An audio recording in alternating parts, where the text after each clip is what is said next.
Commander Veltar had been listening to Earth's noise for 23 years. Every day the blue planet filled the galaxy's communication networks with endless chatter. Radio signals, digital data streams, entertainment broadcasts, and scientific transmissions poured out from the small world in the Sol system. The humans never stopped talking, never stopped sending signals across space. The Zephyrian officer found their constant noise annoying at first. Other civilizations sent organized, careful messages through official channels. The humans scattered their communications everywhere, like children throwing stones in a pond. They broadcasted everything from cooking shows to military orders, often on the same frequencies. Their signals overlapped, interfered with each other, and created a mess that other species found difficult to understand. But Veltar had grown used to it. The human noise became like background music in his monitoring station on the edge of Zephyrian space. He could identify their different signal types by sound alone, the sharp beeps of their data transmissions, the flowing tones of their music, the rapid chatter of their news broadcasts. Earth never slept, never went quiet, until today. At exactly 1437 Galactic Standard Time, every signal from Earth stopped, not slowly, not gradually, but all at once. The sudden silence hit Veltar like a physical blow. He stared at his instruments, watching the displays that had shown constant activity for decades now show nothing but empty space. Veltar checked his equipment 3 times. The monitoring systems worked perfectly. They could detect signals from civilizations thousands of light years away.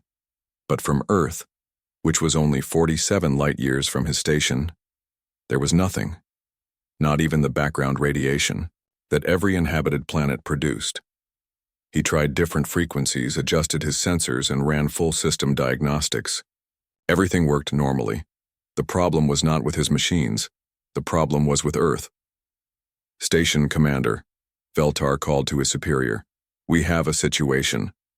Commander Thisila appeared on his screen within seconds. The older Zephyrians. Purple skin showed the dark patches that meant worry. "Report. Earth has gone silent. Complete communication blackout as of 1437. Thesila's breathing apparatus made a sharp hissing sound. Equipment failure. Negative. All systems functional. The silence appears to be from the source." For several seconds, Thesila said nothing. Both officers understood what this meant. In the galaxy's history, inhabited planets went silent for only a few reasons: war, natural disaster, or something worse. "Continue monitoring. I'll contact the Galactic Council immediately." The news spread through the galaxy's communication networks faster than light itself. Within 4 hours, every major civilization knew that Earth had stopped transmitting. The reaction was immediate and terrifying. On Nexus Prime, the massive space station that served as the galaxy's political center, Ambassador Kreeth of the Altarian Collective called an emergency council session. Representatives from 47 different species gathered in the Great Chamber, their various forms of communication creating a mixture of sounds, lights, and chemical signals that the translation systems work to convert into understandable speech. "The situation is unprecedented," Kreeth announced to the assembled delegates. Her large, insect-like head turned to scan the crowd. In 37 years of contact with the human species, they have never ceased communications for more than a few hours during their sleep periods. A complete blackout of this duration suggests a significant event. Senator Voxon of the Hegemony Defense Corps rose from his seat. The massive, bear-like alien's voice rumbled through the chamber. "Perhaps the humans have finally destroyed themselves. They were always violent, always fighting among their own kind. We should consider this a problem solved."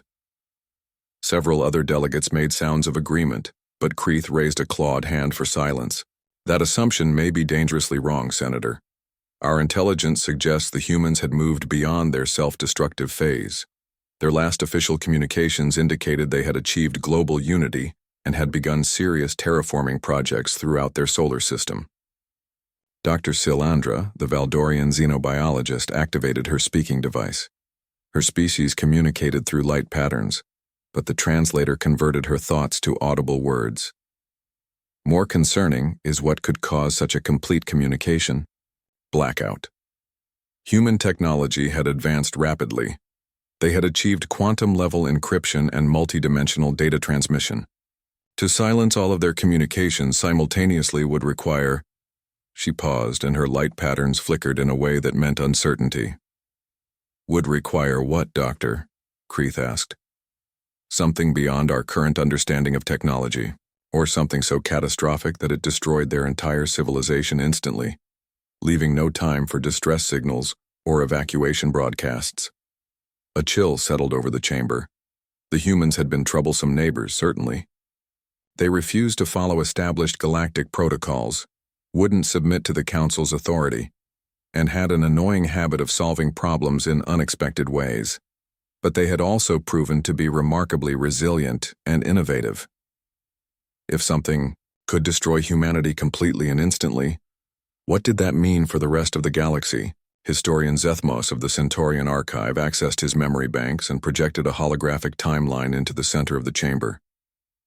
Consider the human progression, he said, his mechanical voice echoing off the walls. 37 years ago, they achieved faster than light travel. 34 years ago, they established their first interstellar colony. 28 years ago, they developed quantum computers that surpassed our best technology. 23 years ago, they began experiments with dimensional manipulation. The timeline showed humanity's achievements as bright points of light, each one representing a breakthrough that had taken other species centuries to accomplish. The humans had compressed thousands of years of development into a few decades. Their learning curve was unprecedented, Zethmos continued. They absorbed knowledge from every species they encountered and improved upon it within years, sometimes months. They took our medical technology and created treatments we had never imagined. They studied our engines and built faster ships. They learned our languages and developed better translation systems. Representative Quidlaren of the Hivemind Collective sent out a pulse of chemical signals that translated as nervous agreement. My consciousness remembers the trade negotiations with human representatives. We expected to easily outwit creatures with single minds. Instead, their unpredictable thinking patterns and emotional responses allowed them to reach solutions that our billions of linked minds could not calculate. Which brings us to the critical question, Kreith said, her voice cutting through the growing murmur of worried conversations. If the humans, with all their adaptability and innovation, have been silenced, what does that suggest about the threat level? The chamber fell quiet. Even the constant hum of life support systems seemed louder in the sudden stillness. Commander Thysila's image appeared on the communication screen at the front of the chamber. Honored delegates, I've just received updated reports from all monitoring stations in the Saul system's vicinity. The communication blackout is complete and absolute. No electromagnetic signals, no quantum transmissions, no subspace communications. But, she paused, and her skin showed the dark patches of extreme concern. But the planets are still there. Long-range sensors show the Saul system intact. The planets remain in their orbits. There are no signs of weapon discharge, no debris fields, no radiation signatures that would indicate warfare or natural disasters. Dr. Silandra's light patterns flashed rapidly. That may be more troubling than if we detected signs of destruction. A threat that can neutralize human civilization without leaving physical evidence suggests technology or capabilities far beyond anything in our databases. Ambassador Kreith looked around the chamber at the gathered representatives of the galaxy's most advanced civilizations. Each species had their own strengths, their own technologies, their own ways of solving problems, but all of them had learned to respect and fear humanity's unique approach to survival. I motion for immediate authorization of a joint investigation fleet, she announced. We need to discover what happened to Earth and determine if this threat extends to the rest of the galaxy. The vote was unanimous. Within hours, ships from dozens of worlds began moving toward the Sol system, carrying the galaxy's best scientists, soldiers, and investigators. But as they traveled through space toward Earth's location, each crew member carried the same terrible thought. If something could silence humanity, could any of them hope to survive what was coming? General Voxon stood in his private office aboard the Hegemony flagship, staring at classified files that few beings in the galaxy were allowed to see. The massive alien's thick fingers moved carefully over the holographic displays, calling, up reports that dated back to humanity's first contact with galactic civilization. The humans had been a problem from the very beginning. Most species, when they achieved faster-than-light travel and encountered the established galactic community, followed a predictable pattern. They would be amazed by the advanced civilizations, eager to learn, and willing to accept guidance from their more experienced neighbors. They would join the Galactic Council as junior members, follow established trade protocols, and slowly earn their place among the stars over several centuries. Humanity had done none of these things. Voxon opened the first contact report, dated 37 years ago. The human ship had appeared near Altarian space without warning, using a crude but functional faster-than-light drive that worked on principles the Altarians didn't recognize. When contacted, the humans had been curious rather than reverent, asking as many questions as they answered. Typical human behavior, Voxon muttered to himself as he read Captain Sarah Chen's first message to the Altarian collective. "Hello, neighbors. We're new here and would like to learn about your civilization. In exchange, we'd be happy to share what we know about ours. We believe in fair trade and mutual respect." The Altarians had expected the humans to be grateful for contact with a superior civilization. Instead, the humans had treated them as equals and had begun immediately analyzing Altarian technology to understand how it worked. Within 6 months, human engineers had built improved versions of Altarian engines. Voxon scrolled through decades of reports, each one showing the same pattern. Humans encountered new technology, studied it, and then created something better. They didn't just copy what they found. They understood the underlying principles and then applied them in ways no one else had thought of. The hegemony had tried to establish control over human expansion early on. Standard procedure called for new species to be limited to their home systems until they proved they could follow galactic law. When the hegemony sent warships to enforce these restrictions, they had encountered the first example of what the military files labeled as human tactical adaptation. The human ships were smaller, less heavily armed, and built with inferior materials. They should have been easily defeated. Instead, they had fought in ways that made no sense according to established military doctrine. Human pilots flew their ships like they were living creatures rather than machines, making split-second decisions based on intuition rather than tactical computers. They used their environment as a weapon, turning asteroid fields and solar radiation into strategic advantages. Most frustrating of all, they never fought the same way twice. Each engagement taught them something new, and they incorporated those lessons immediately into their next battle. The hegemony had won most of the individual fights, but the humans had won the war by simply refusing to be predictable.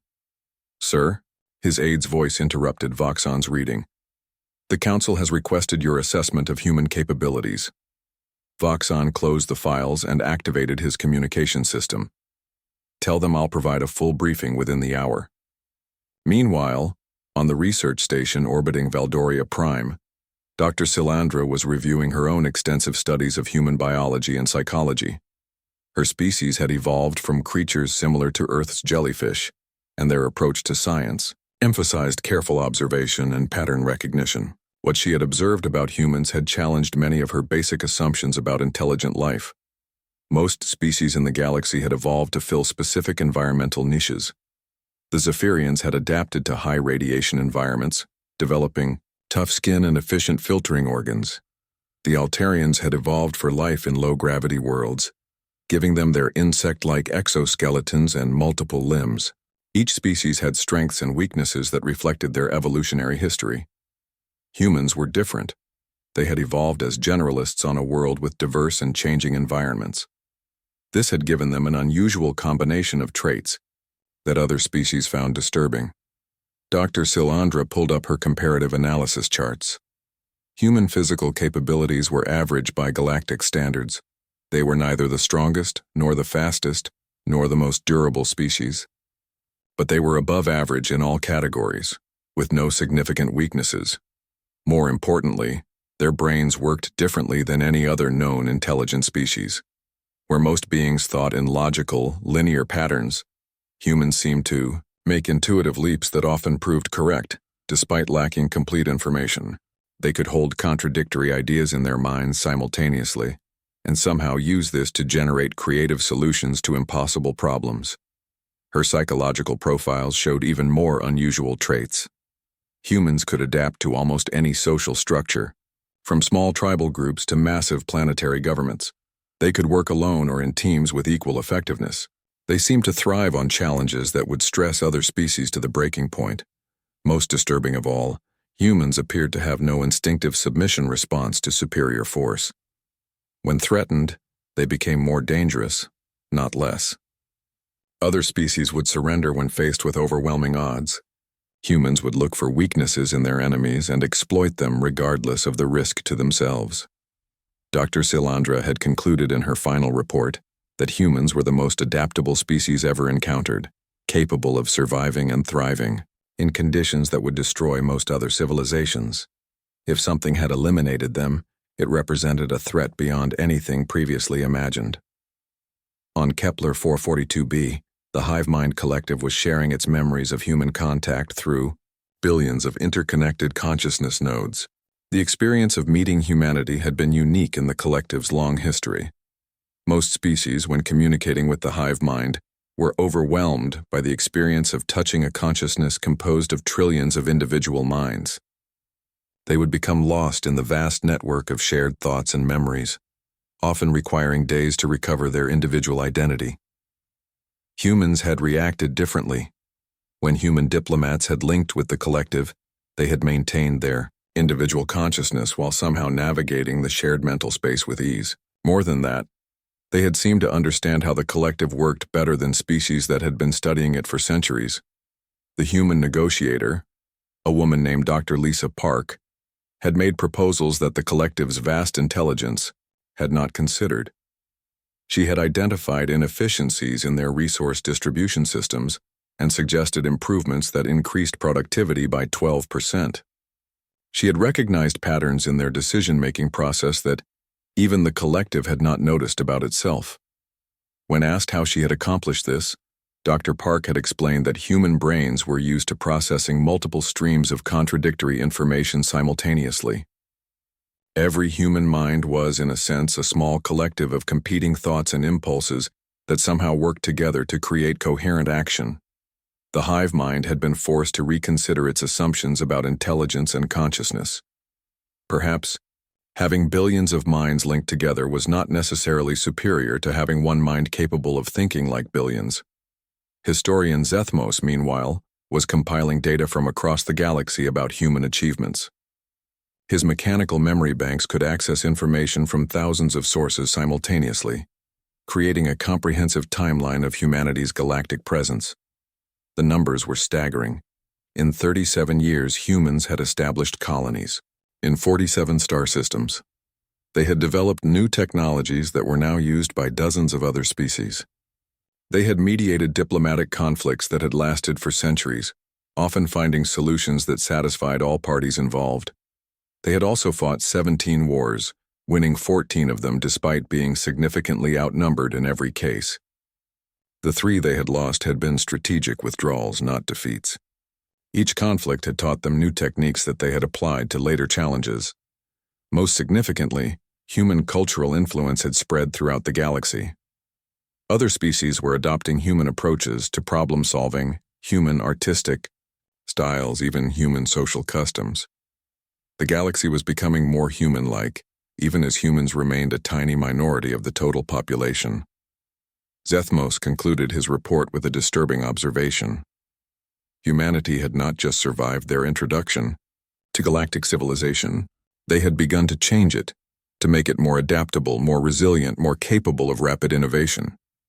If humanity had been eliminated, the galaxy had lost more than just another species. It had lost its primary source of adaptive evolution, its best hope for facing unknown challenges. As reports from across the galaxy reached the Galactic Council, a terrifying picture began to emerge. The humans had been more than just another spacefaring species. They had been the galaxy's immune system, its ability to respond to new threats and solve unprecedented problems. Now that immune system was gone, and something dangerous enough to eliminate it was still out there. The investigation fleet was humanity's former neighbors' only hope of understanding what they were facing.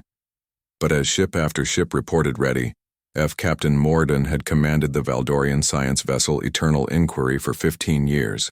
But he had never felt as nervous as he did now. Approaching the Saul system, the joint investigation fleet consisted of 43 ships from 28 different species, representing the most advanced scientific and military capabilities the galaxy could assemble. Yet as they drew closer to Earth's location, every sensor reading made the mystery deeper and more frightening. Long-range sensors show all planetary bodies in their expected positions, reported Science Officer Kel Nara from her station. Her tentacled fingers moved across the holographic controls with practiced efficiency. Saul system appears structurally intact. Any signs of weapon discharge? Debris fields? Morden asked. Negative, Captain. No evidence of conventional warfare, no radiation signatures consistent with nuclear weapons, antimatter explosions, or plasma bombardment. The system appears untouched. Dr. Tanari, the fleet's chief xenobiologist, looked up from her analysis station. Her crystalline form caught the bridge lighting and scattered it into rainbow patterns across the walls. Captain, the readings are impossible. We're detecting the planetary masses, the correct orbital mechanics, even the expected atmospheric compositions. But there are no electromagnetic signatures whatsoever. What do you mean? Morden moved to look over her shoulder at the data displays. Every inhabited planet produces background electromagnetic radiation. Industrial activity, communications, power generation, even basic biological processes create detectable energy signatures. Earth should be producing thousands of different signal types across the entire spectrum. Dr. Tanari's crystalline structure pulsed with confused light patterns. Instead, we're reading zero electromagnetic activity. It's as if the planet is there but switched off. Commander Thistle's voice crackled through the communication system from the Zephyrian flagship. All fleet units, we're now within Mars orbit distance. Prepare for detailed system scans. The investigation fleet had arranged itself in a defensive formation around the Eternal Inquiry, which carried the most sophisticated scanning equipment available. As they moved deeper into the Saul system, the sensor readings became more disturbing. Mars, humanity's first terraforming project, showed the same impossible pattern.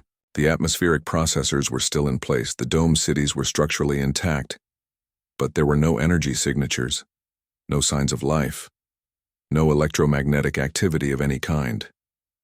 It's like looking at a perfect museum display, whispered Lieutenant Zorak from the communications station. Everything is there, but nothing is working. The fleet's military escort, led by General Voxon's battlecruiser, maintained position around the science ships as they approached Earth itself. The massive planet appeared exactly as expected from the astronomical data. The continents were in their correct positions, the oceans reflected sunlight normally, and the atmospheric composition matched all previous readings. But Earth was silent. Captain, Dr. Tanari called out, her voice tight with concern. I'm detecting something unusual about the quantum signatures. Explain. Every piece of matter in the universe has a unique quantum signature, a fundamental energy pattern that defines its existence in normal space-time. Earth's quantum signature is altered. Morden felt a chill run down his spine. Altered how? It's still recognizably Earth, but the quantum patterns have been shifted slightly, as if the entire planet has been moved into a different energy state while remaining in the same physical location. The implications were staggering. Quantum manipulation on a planetary scale was purely theoretical. No known civilization had technology capable of altering the fundamental energy state of anything larger than a small asteroid. All ships, this is General Voxon, the communication system announced. We're going to attempt drone reconnaissance of the planetary surface.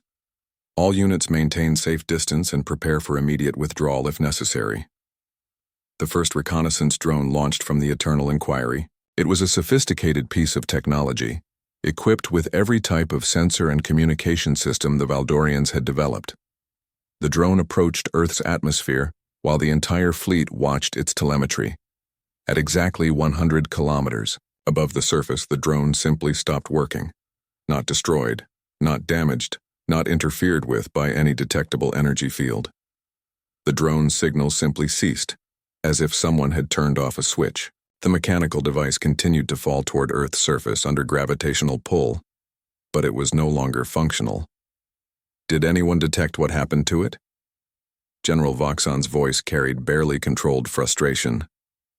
Dr. Tenari was analyzing the drone's final transmissions. Sir, the drone's systems didn't fail. They just stopped. All electrical activity ceased instantly when it crossed the 100-kilometer boundary. A second drone was launched with the same result. Then a third, equipped with different types of power systems. All of them went silent at the same altitude above Earth's surface. It's some kind of field effect, Dr. Tenari concluded. Something that neutralizes all technological systems at a specific distance from the planet.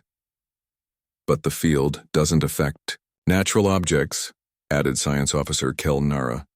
Meteors, space debris, and natural particles pass through without any apparent effect. Commander Thysela coordinated attempts to scan the other human installations throughout the Sol system. The results were identical everywhere.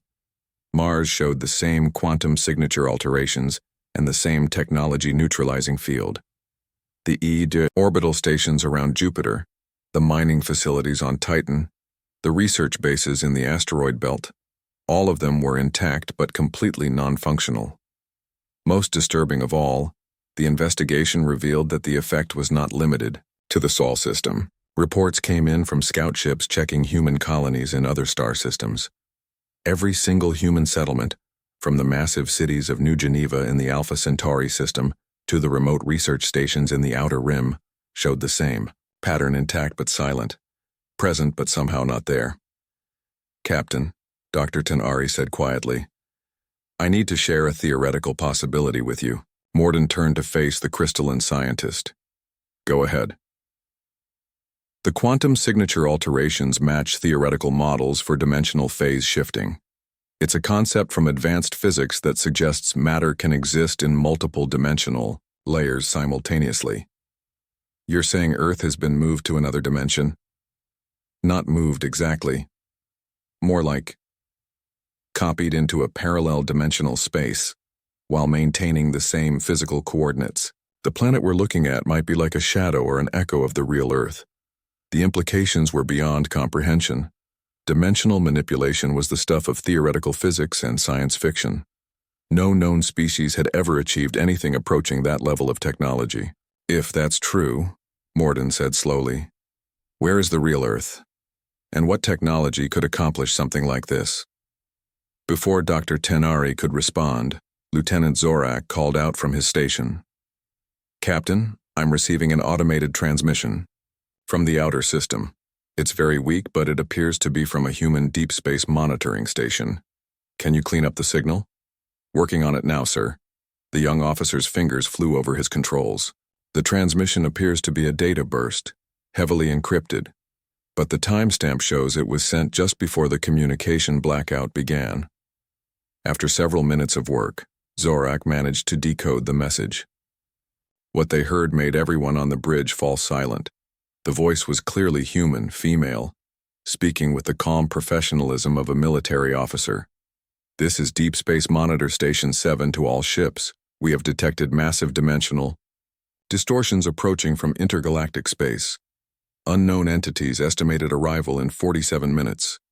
Earth Command has authorized implementation of Protocol Lazarus.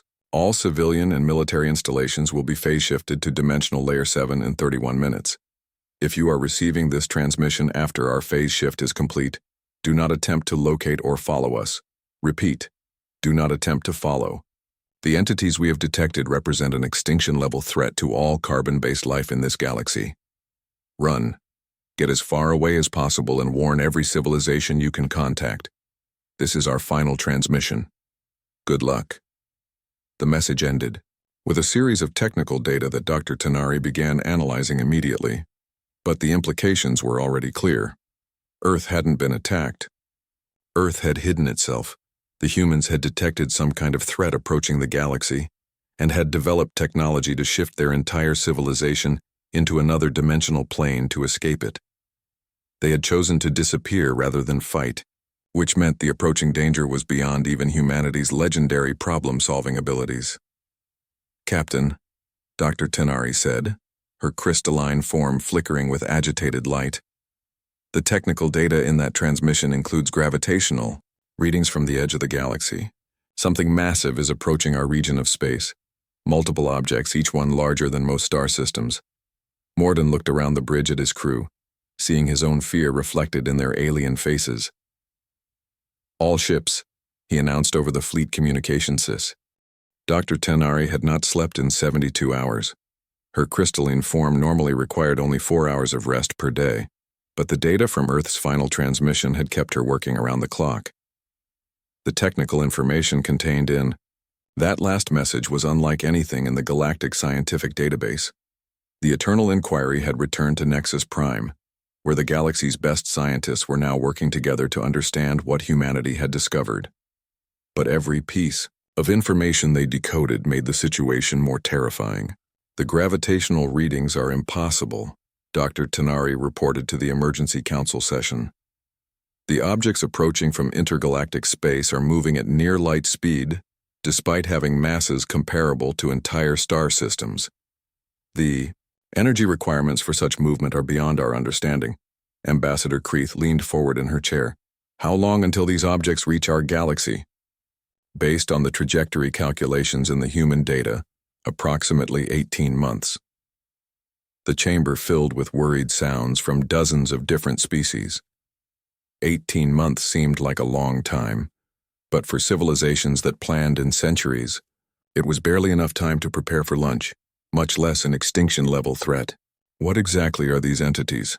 Asked Senator Kulverin of the Rigellian Federation. Dr. Tenari activated a holographic display that showed the data Earth's monitoring stations had collected. The humans designated them as devourers. They appear to be ancient entities that exist partially outside normal space-time. Our analysis suggests they have been moving through the universe for millions of years, consuming entire galaxies by pulling inhabited worlds into dimensional voids. The hologram showed a simplified model of how the process worked. The entities would approach a galaxy and begin phase-shifting planets into dimensional layers, where they could slowly absorb the life energy of entire civilizations. The process left the physical planets intact, but drained them of all biological and technological activity. According to the human calculations, Dr. Tenari continued, the Devourers have destroyed at least 12 galaxies using this method. They leave behind what appear to be normal star systems, but every world they touch becomes a dead zone incapable of supporting life. General Voxon stood up, his massive form towering over the other delegates. Can they be fought? What weapons do we have that might affect entities that exist between dimensions? That's the problem, Dr. Tenari replied. Conventional weapons appear to be useless against them. The human data includes records of 17 different civilizations that attempted to fight the Devourers using advanced military technology. All of them failed. The entities simply phase-shifted the attacking fleets into dimensional layers where they couldn't return. Historian Zethmos accessed his memory banks and projected additional information. Cross-referencing with archaeological data, I have found evidence supporting the human analysis. Several ancient civilizations show signs of sudden, unexplained disappearance despite having advanced technology. The remains we have found show no signs of warfare or natural disasters. So humanity developed a way to hide from these things? Asked Commander Thysela. Protocol Lazarus, Dr. Tenari confirmed. The technical specifications are incredibly complex, but essentially they created a method to phase-shift their entire civilization into a parallel dimensional layer. They're still physically present in our universe, but existing in a quantum state that the Devourers apparently cannot access. The brilliance of the human solution was becoming clear. Unable to fight the entities or escape them through normal means, humanity had essentially removed themselves from the equation entirely. They had found a way to exist in the same physical space while being unreachable by the cosmic predators. But this presents us with a terrible problem, Dr. Tenari continued. The humans developed this technology over several decades after discovering evidence of the Devourers in deep space. We have 18 months and no understanding of the underlying principles involved. Dr. Silandra, who had been analyzing the biological data from the transmission, added her own disturbing findings. The Devourers don't just destroy technological civilizations, they consume all complex life forms. The energy patterns they absorb suggest they feed on consciousness itself.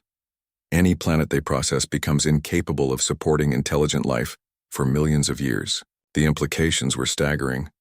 This wasn't just a threat to galactic civilization, it was a threat to the possibility of intelligence existing anywhere in their region of the universe. "Can we contact the humans?" asked Ambassador Kreeth. "If they have successfully hidden from these entities, perhaps they can help us develop similar technology." Dr. Tanari's crystalline form flickered with frustrated patterns. "We've been trying for weeks. The dimensional barriers they created seem to be completely impermeable. It's like they exist in a parallel universe that shares the same physical space, but has no communication pathways to our reality. So we're on our own," General Voxon concluded grimly.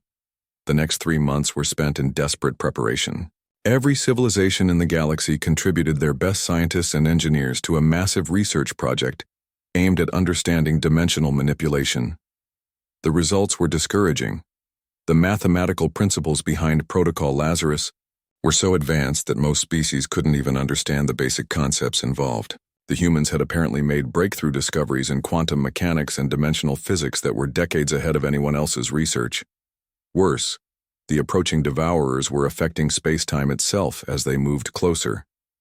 Long-range, sensors began detecting reality distortions at the edge of the galaxy. Stars were disappearing, not destroyed, but somehow removed from normal space-time. Entire solar systems were being phase-shifted into the dimensional voids where the entities fed. The first direct encounter came sooner than expected. The Outer Rim Defense Fleet, positioned at the galaxy's edge, reported contact with the leading elements of the Devourer swarm. Admiral Zektor of the Altarian Navy commanded a force of over 300 ships, equipped with the most advanced weapons technology available. The battle lasted exactly 17 minutes. Admiral Zektor's final transmission was brief.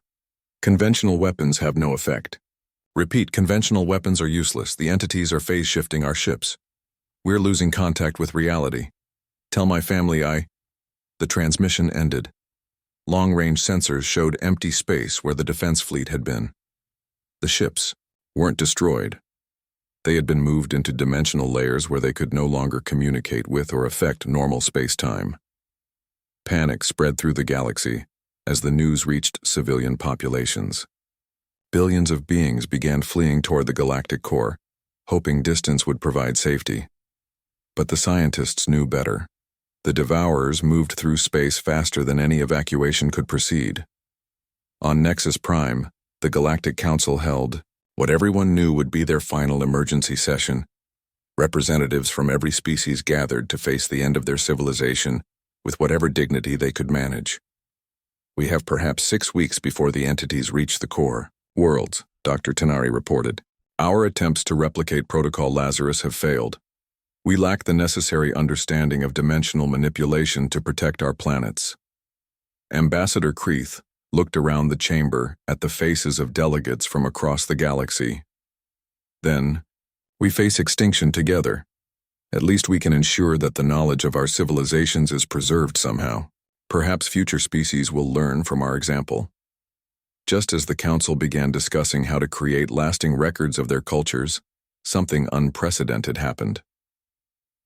Lieutenant Zorak, who had been monitoring all communication frequencies for any sign of human contact, suddenly called out from his station, "I'm detecting a quantum fluctuation in the Saul system. The dimensional barriers around Earth are fluctuating." Every being in the chamber turned to stare at the communication screens as data flowed in from automated monitoring stations. "The fluctuations are lasting exactly 3.7 seconds, Zorak continued, "and they're transmitting something." The transmission that came through wasn't voice or standard data. It was a complete technological download containing blueprints, quantum equations, dimensional manipulation protocols, and manufacturing specifications that no galactic civilization possessed. But most importantly, it contained coordinates. The coordinates led to a location in deep space halfway between the Sol system and the galactic core.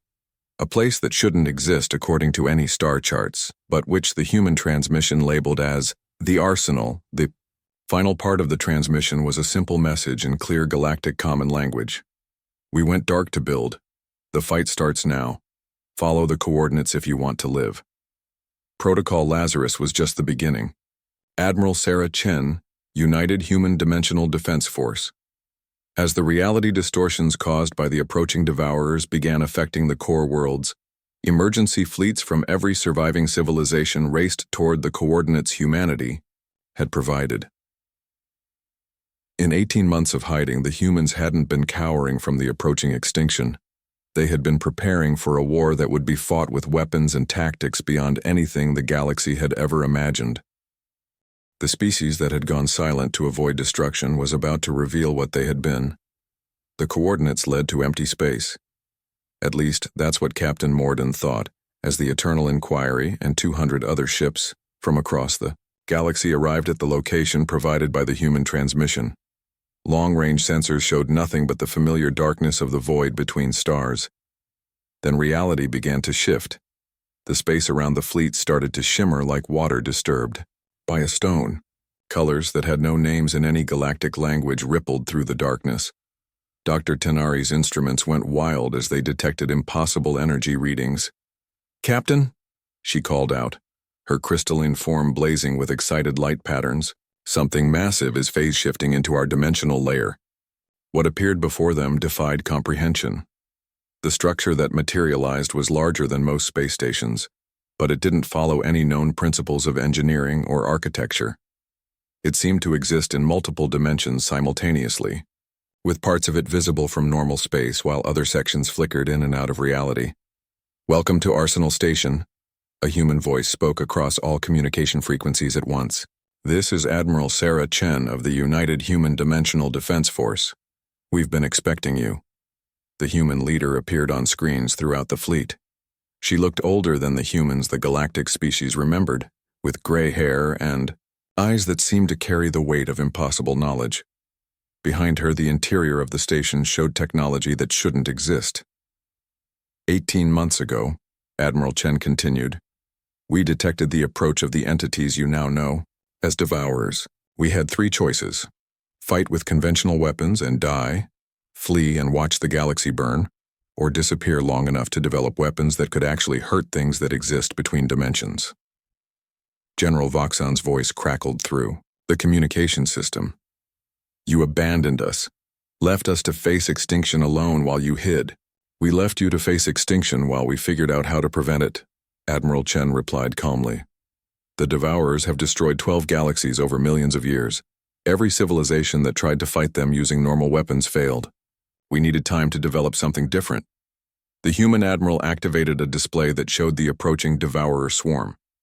The entities were now visible to long-range sensors as massive distortions in space-time itself. They moved through normal space like sharks through water, leaving behind zones of dead reality where nothing could exist. "The Devourers feed on consciousness and life energy," Admiral Chen explained. "They exist primarily in dimensional layers parallel to our own, which is why conventional weapons can't affect them. To fight them, we needed weapons that could reach into multiple dimensions simultaneously." Dr. Tenari found her voice. "That should be impossible. The energy requirements alone would have been impossible 18 months ago," Admiral Chen agreed. "But we've had some help." The human admiral gestured, and the screen showed something that made every being in the fleet stare in amazement. Floating in the massive construction bays of Arsenal Station were ships unlike anything ever imagined. They seemed to be built from crystallized space-time itself, their hulls shifting between solid matter and pure energy. "We weren't the first species to hide from the Devourers," Admiral Chen revealed. "Over the past million years, 17 other civilizations have used various methods to escape into dimensional hiding. We found them, convinced them to work with us, and combined our technologies to create something the Devourers have never faced before." As she spoke, more ships began phase-shifting into normal space around the station. Each one represented a different approach to dimensional engineering, but all of them had been modified with human innovations that made them capable of existing in multiple realities at once. The crystalline architects of the Andromeda Galaxy developed dimensional folding technology 300,000 years ago. Admiral Chen continued. The machine intelligence of Sector 7742 perfected consciousness transfer between dimensional layers. The ethereal collective from the Magellanic Clouds learned how to weaponize quantum uncertainty itself. The scope of what humanity had accomplished was staggering. In 18 months of hidden existence, they had not only contacted extinct civilizations, but had convinced them to emerge from dimensional hiding to face a threat that had terrorized the universe for eons. But the key breakthrough, Admiral Chen said, was uniquely human. We learned how to use chaos as a weapon. Dr. Tenari's instruments detected something approaching the Arsenal station. The first devourer entities had arrived at the coordinates, drawn by the massive energy signatures of the dimensional technology. The creatures were indescribable. They existed as shifting patterns of darkness that seemed to absorb light, matter, and reality itself. As they approached, space-time began to warp around them.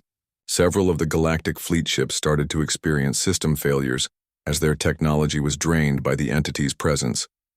All galactic ships, retreat to safe distance, Admiral Chen ordered. You're about to see something that's never happened in cosmic history. The Human Dimensional Defense Force launched their attack. The weapons they used defied every principle of physics the galaxy's scientists understood. Beams of crystallized chaos struck the devourer entities, causing them to flicker between dimensions uncontrollably. Missiles that existed in 17 different realities simultaneously bypassed the entity's dimensional defenses completely. Most effective of all were the probability bombs, weapons that created zones of pure uncertainty where the laws of physics became suggestions rather than rules. Inside these areas, the devourers couldn't maintain their existence between dimensions. They were forced into normal space-time where conventional weapons could finally affect them. Impossible, whispered Dr. Tenari as she watched entities that had destroyed galaxies being systematically torn apart by human weapons. They're using randomness itself as a targeting system. The battle raged for hours. More devourer entities arrived, but humanity's dimensional allies were ready for them. The crystalline architects created space-time mazes that trapped the creatures in recursive dimensional loops.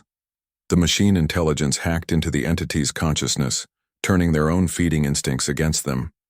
The ethereal collective made entire sections of space forget that the devourers existed, but it was the humans who provided the crucial element: unpredictability. Every time the devourers adapted to a particular weapon or tactic, human commanders would switch to something completely different. They fought like they always had, using creativity and chaos to overcome superior force. Admiral Chen opened communication channels to the watching galactic fleet. The immediate threat is contained, but there are thousands more entities approaching the galaxy. We're going to need your help. What can we do? Asked Ambassador Kreith. Our weapons are useless against these things. Your weapons, yes, but not your people.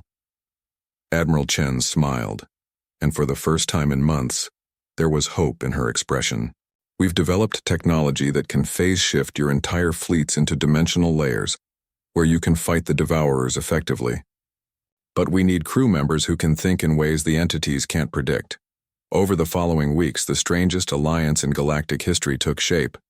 Human engineers worked with alien scientists to retrofit thousands of ships with dimensional manipulation technology. The Zephyrians' natural resistance to radiation made them perfect operators for quantum weapons. The Altarians' multiple limbs allowed them to control multi-dimensional navigation systems. The Hive Mind Collective could coordinate attacks across 17 different dimensional layers simultaneously. But the real secret weapon was the diversity itself. The Devourers had evolved to consume civilizations that thought in predictable patterns. They had never faced a coalition of species that included everything from crystalline beings who thought in light patterns to machine intelligences that processed information as pure mathematics. The final battle for the galaxy lasted 3 months. It was fought not just in normal space, but across multiple dimensional layers, with weapons that existed in states of quantum uncertainty and tactics that changed faster than the ancient entities could adapt. In the end, it wasn't superior firepower that won the war. It was the one thing the Devourers had never encountered in millions of years of cosmic predation, a galaxy that refused to be predictable. The last Devourer entity was destroyed in the Horsehead Nebula by a weapon that shouldn't have worked, a Sadim probability cannon operated by a Rigelian engineer who had learned human curse words and used them as targeting algorithms. The randomness of human profanity, translated through alien logic systems, created quantum uncertainty patterns that the ancient entity simply couldn't process. Admiral Chen stood on the bridge of Arsenal Station, looking out at the gathered fleets of hundreds of species. "The galaxy is safe," she announced. "The Devourer threat has been eliminated." "What happens now?" asked Captain Morden. "Will humanity return to normal space?" Admiral Chen considered the question carefully. "Some of us will. Earth and the core. Colonies will phase shift back to normal dimensional layers, but others will remain in the dimensional spaces we've learned to inhabit. The universe.